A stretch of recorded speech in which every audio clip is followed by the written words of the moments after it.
I want you to go ahead and take a few moments, and I want you to think of some encouragements.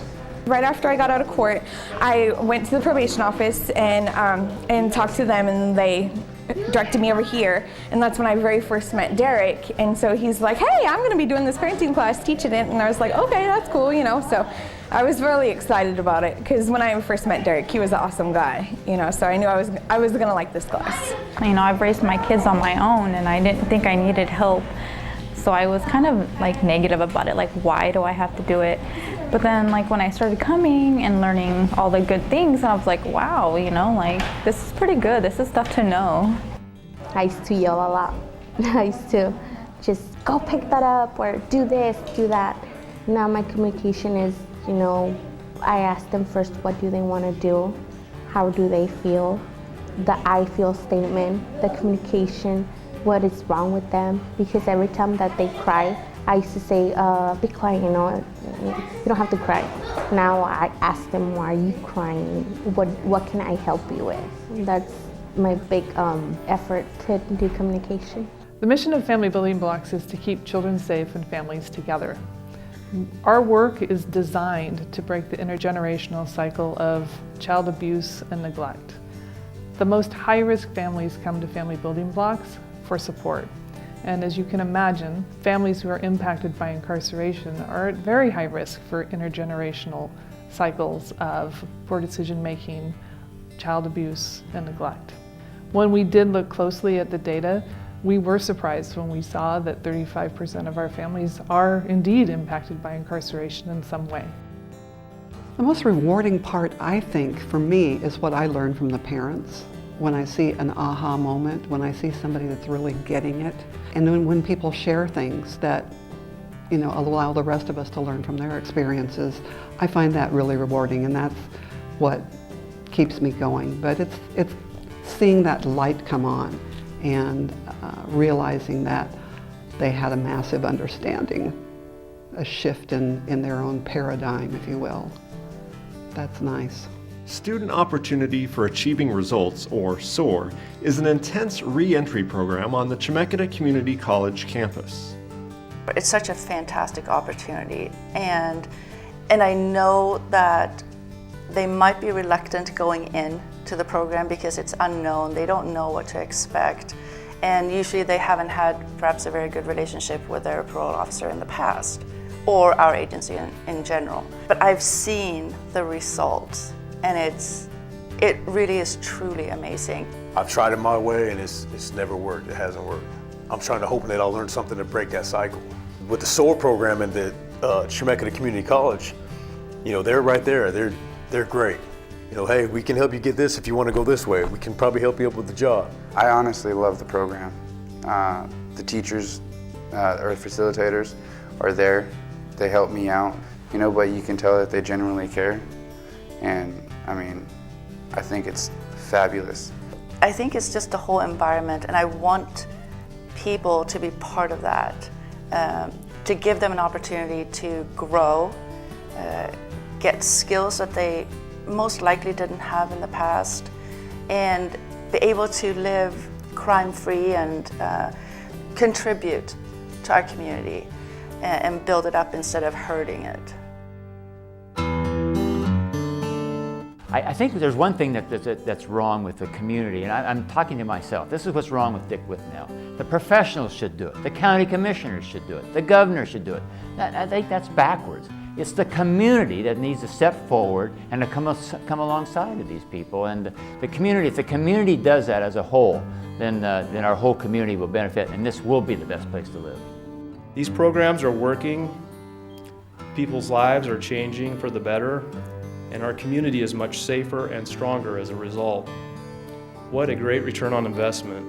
I don't know of any other program that leverages the resources like this program does, whether it's community corrections, the education piece, the private piece, the federal, state, county, all the collaborative aspect of this is amazing. And frankly, in this budget-limited environment that, believe it or not, we are trying to live in these days, this is the future. So we have work to do to remove obstacles, to allow these people to come back and be productive citizens. in our state and make a difference, and they will be the pebbles that will be used to change somebody else's life. The fact that you've been able to do this in Marion County, I think, is just a testament to the energy that exists with the Marion County Reentry Initiative and how much progress we have made in this subject. This is not about the rich helping the poor. This is not about the good helping the bad. This is about people helping people. Those of us who are able, stepping up and be able to say, I'm willing. I am willing to offer kindness to somebody who truly, at this point in their life, needs it. What we're trying to do is we're trying to break that cycle of incarceration and giving people hope, giving families hope. Open your mind and your heart together.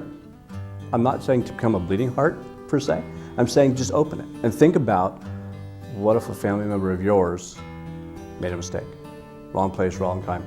Accepted responsibility for that mistake, paid their assigned debt, and wants to get back into society and moving along with their life and forget that part of their life.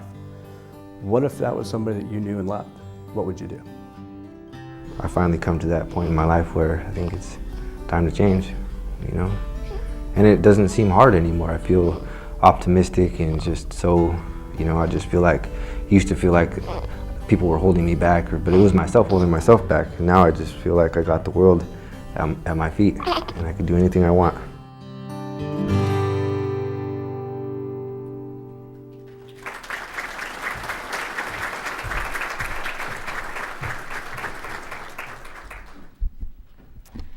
So now we have the opportunity to hear our progress report. Dick Withnell sent me an email a week or so ago and said, don't forget the promise.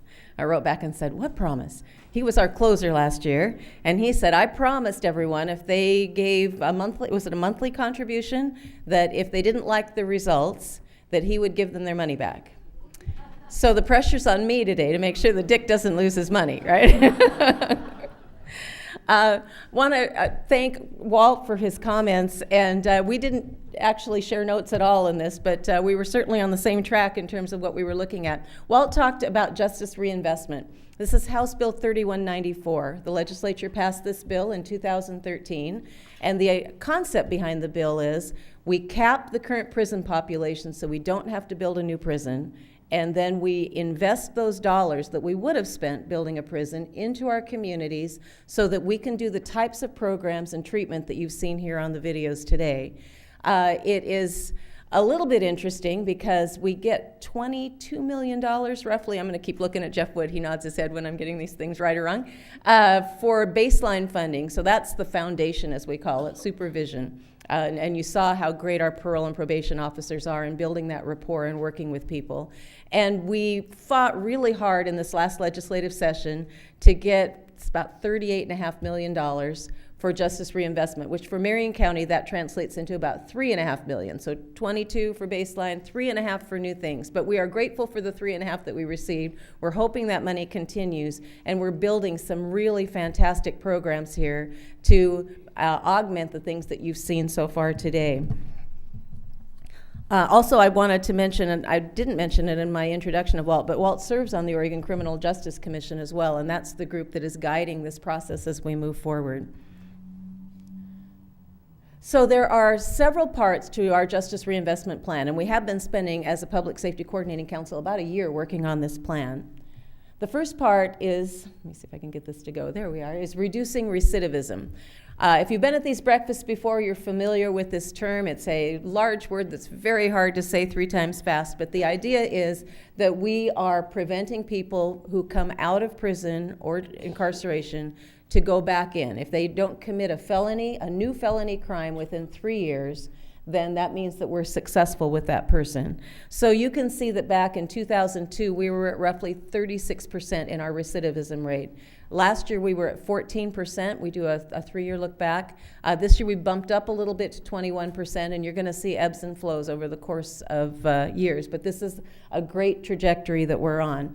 Now, I do need to say that with House Bill 3194, there's going to be a new way of measuring recidivism. And those of you that track education statistics know that when you change the test. All right, you're going to see very different results for a few years. So this may not look the same at future breakfasts as we start to implement the new way of measuring. What we will be looking at is not just whether a new felony crime is committed, but also whether or not arrests are made. And so that's a much broader standard for measuring.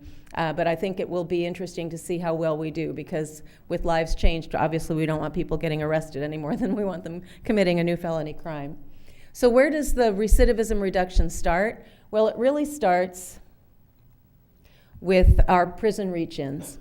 We have staff here from Marion County and people who work with us in our nonprofits that go into the prisons 90 to 120 days before a person is released, and they do what they call reach-ins. They reach in to provide information about housing, about employment, about getting friends that are going to help you stay on the right track.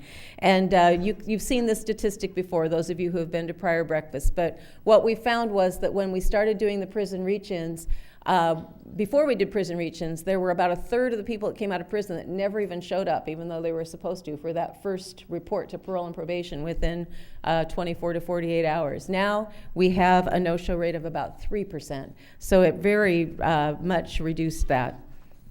Primarily because people were feeling like they knew what they were doing, they knew someone, they had a connection.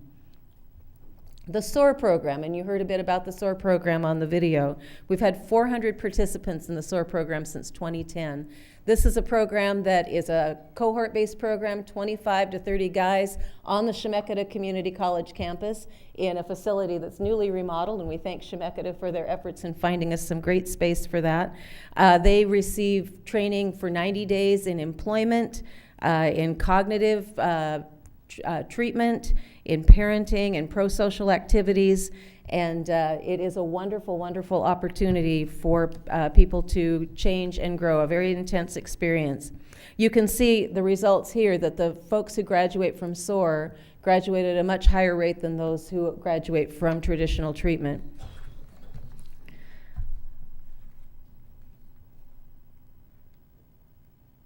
There we go. This is not working as well as I would hope. Another aspect of our reentry initiative is employment. It's so critical for people to get a job. I mean, if they have a job, they can pay their rent, they can buy food, they can do all the things in life that people need to do. We have more than 100 employers in Marion County that work with us in the reentry initiative to try to find job placements for people who have a criminal background. And I'm going to have Deb stand again. Where are you, Deb? There you are, right here in front of me. So I did this last year too, but Deb Giard is our contact for Marion County Parole and Probation, and if you are an employer and you would like to get involved with the more than 100 people on our team, we invite you to talk to Deb either after the breakfast or she'll give you a card and you can talk to her later. So how is that working for us? Well, the economy's not been that great, and so we were doing really well, and then with a lot of people being unemployed, it became more and more difficult to place our reentry clients. But it's kicking up again, right, Deb? And we're doing better.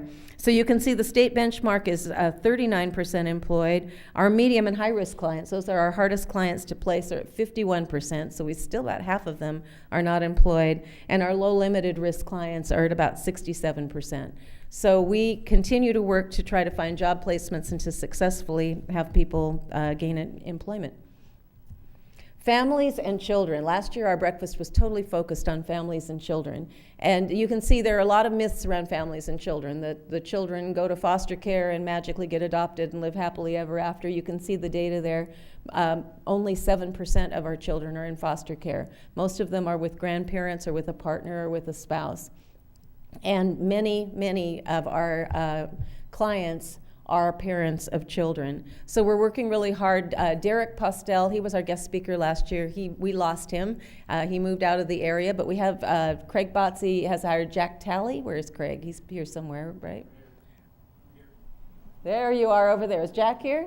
So Jack is our new navigator at the Demunis Resource Center, and we're very pleased to have him. And so he'll be doing a lot of the work that you saw Derek doing on the video.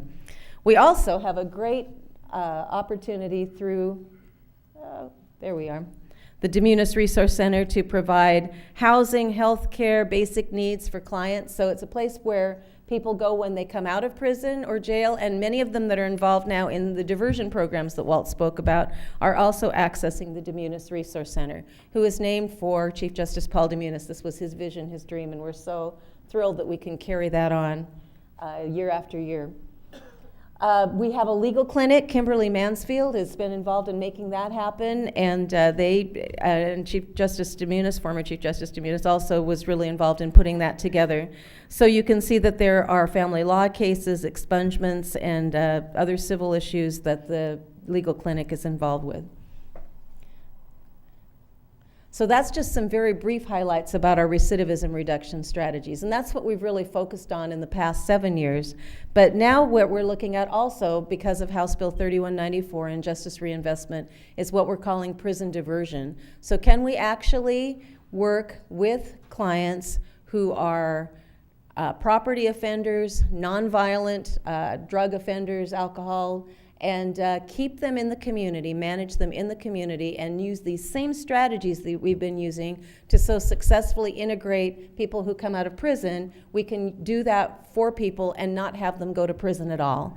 And it's going to require, I think, resources that we've talked about through the Justice Reinvestment Initiative. I need to tell you it may also require some more jail space. I'm looking at our sheriff to see whether he thinks that's true or not, because even though incarceration is not where we would lead, you do need to have some mechanism to hold people accountable. And our jail is pretty much at the cusp now of being full.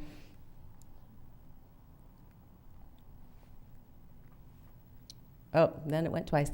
All right, so Senate Bill 416, Walt talked about that. This is a program that they've been, the sheriff and the district attorney have been working on together for about 2 years, is that right? And it's it's the subject of a randomized controlled trial. That's the highest form of evaluation. So they're working with this program to really see if it works. But we're diverting high and medium risk property offenders from prison. About 110 clients have been involved with this program to date, and you can see that their recidivism rate compared with the like population is much, much less. So this is, it looks like it's doing well in the initial evaluations.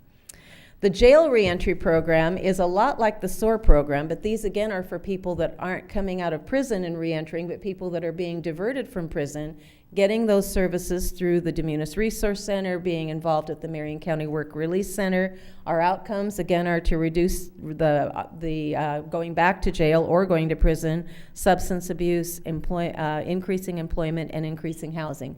And I have to give you a little anecdote. We went out to the parole and probation office to take some photos for the videos that you've seen and for this. And the parole and probation staff actually pulled in some jail reentry clients, and so you see their pictures, you've seen them today. And they wanted to make a point to say, we're not the SOAR program, we are the jail reentry program. They were very proud of it, and so I thought that was really cool. And the way that they interfaced with their parole officer was just really amazing. The things that you heard them talk about with rapport, I actually witnessed it firsthand. The last area that we're looking at with the Justice Reinvestment Initiative is program and what we call program and protocol changes. So how do we do things? How do the courts, the district attorney, and the parole and probation office work together to find the most sensible placement for people where they will be successful, where the public will be safe, and where we'll have the most likelihood that we'll have fewer victims, less crime, and more success. And you can see that we're looking particularly at probation revocations and also implementing what they're calling a family alternative sentencing program. So these, again, are new things that are you'll hear about more in the future. So the thing about House Bill 3194 also was that it has a section about victims in it, and that of this $3.5 million that we're getting in Marion County, 10% of it is set aside for victim services. So we worked as a public safety council. We did a big flow chart of victim services. We spent a meeting where we had all of the victim services providers come in and talk about what is happening, what the gaps are, what they need. Kim Larson, who you saw in the video, is involved with the district attorney's office, and she provided us this data so you can see a profile of the various victims that we have in Marion County that they work with. And then Jane Downing, who you'll hear from next, provided us this data about the Center for Hope and Safety and the numbers of program contacts, shelter nights, and volunteers that they work with, at the center, and I'm sure she'll be telling us a little bit more about that when she gets up at the end. But what was really nice, what we were able to do is, out of the 90%, not the 10%, we also provided some additional funding for this bilingual advocate so that we can have more help with restraining orders, support services through our Center for Hope and Safety. So as Dick Withnell would say, I started with him and I'll end with him. What's the ROI? All right, if you look at our chart, supervision is the least expensive. Our resource center, you can see, is at moderate cost. SOAR program, because it's intensive, costs a little more. Our work release center costs more than that, but not as much as sending someone to prison. And so we are saving money, and as we are saving lives by doing the types of things that you've seen us talk about this morning. So where did your donated funds go last year, those of you who have been our donors in the past? Well, you can see our pie chart here. A lot of it goes for identification. People can't rent an apartment or get a job unless they have ID. We have an eyeglasses program. These are things that aren't covered by health insurance, education expenses, transportation expenses. So now that you've seen our progress report, I'll let you be the judge about whether you want to go up and see Dick after the meeting and ask him for a refund, or whether you think that we've done a good enough job here today that you'll want to continue supporting us. And with that, I'm going to move to my introduction of Jane Downing, who's going to close this meeting. It's my privilege to introduce Jane Downing. Jane has served as the Executive Director of the Center for Hope and Safety. It was formerly known as the Mid-Valley Women's Crisis Service up until a year or so ago, and she's been there since 1997. She is a recognized leader in victim services. She's trained more than 30,000 people around the Pacific Northwest on domestic violence, sexual assault, stalking, and human trafficking, including 5,000 state of Oregon managers. So those of you who are here with the state of Oregon know that you have been included. Jane's policy work has included the Governor's Task Force on Domestic Violence and Elder Abuse, the Attorney General's Sexual Assault Task Force, and the Marion County Domestic Violence Council, among many other councils and task forces. She's also chaired the Salem Social Services Advisory Board for 10 years, and that's where I met Jane, is when I served on that with her. She is the recipient of numerous awards, including the Governor's Outstanding Victim Advocacy Award and the Athena Women's Leadership Award, which is awarded by the Statesman Journal. She is truly a wonderful leader and an articulate advocate who will close our event discussing how we can come together as a community. So I give you Jane Downing.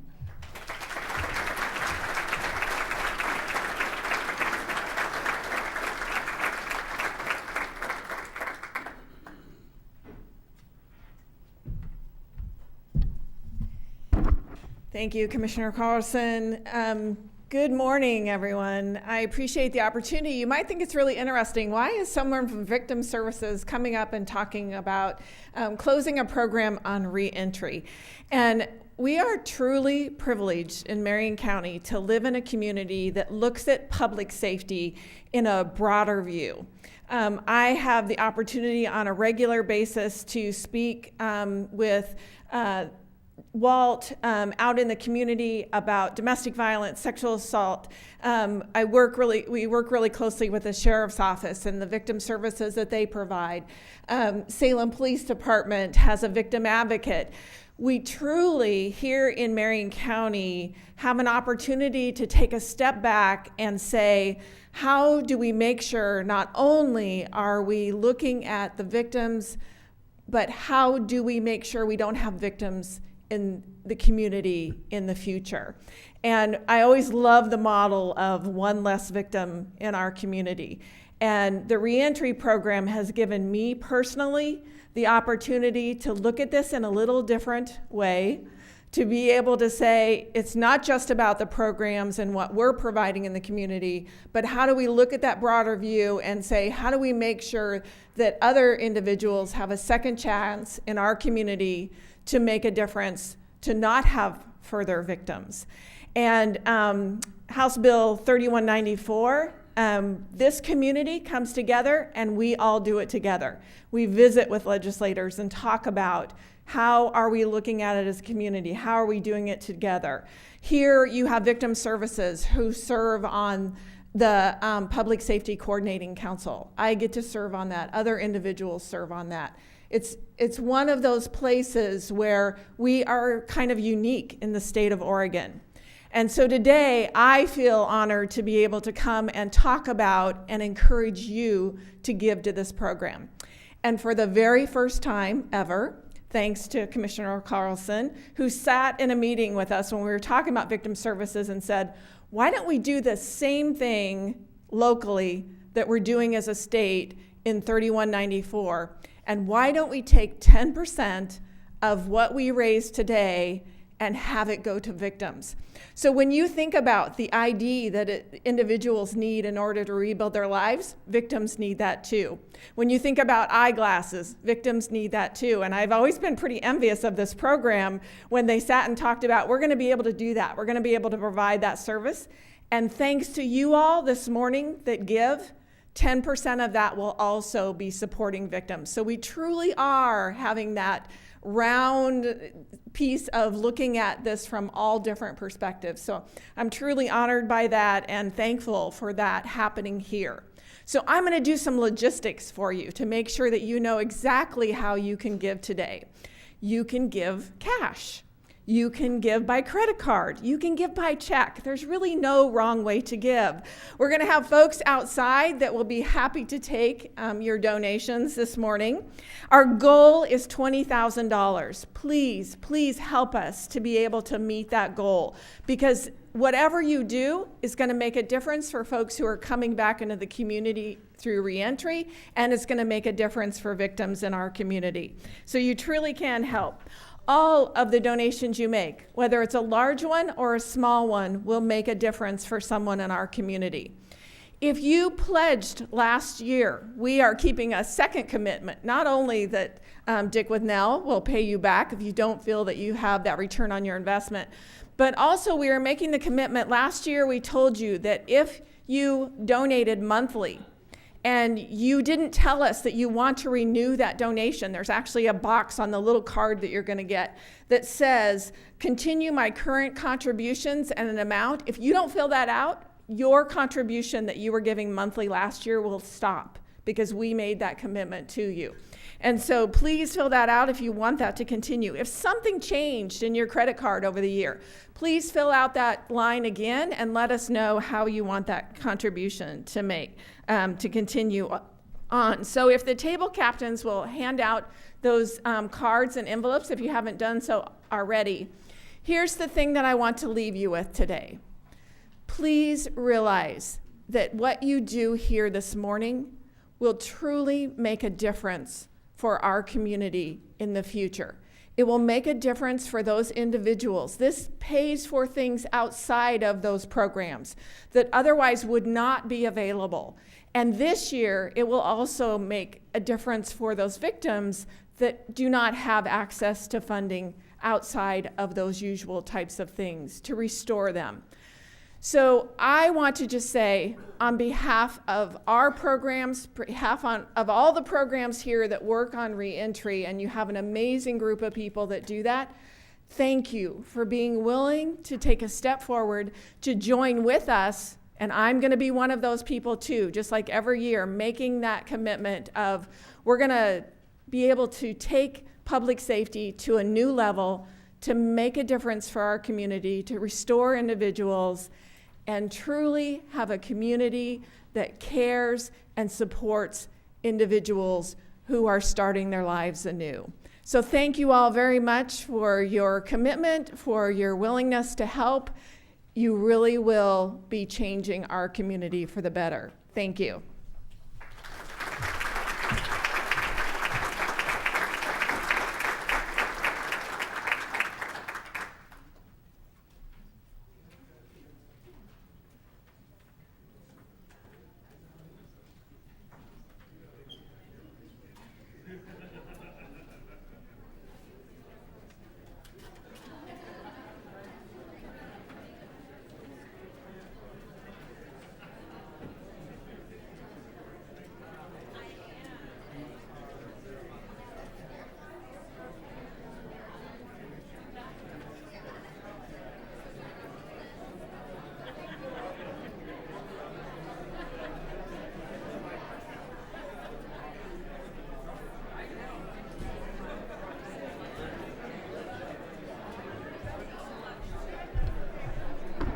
Just want to thank you all for coming today. Be sure to give your donations to your table captain, or if you want to donate with a credit card out in the lobby, there is a computer out there that they can take a credit card donation right now. And we'll see you next year, 8th annual. Thank you.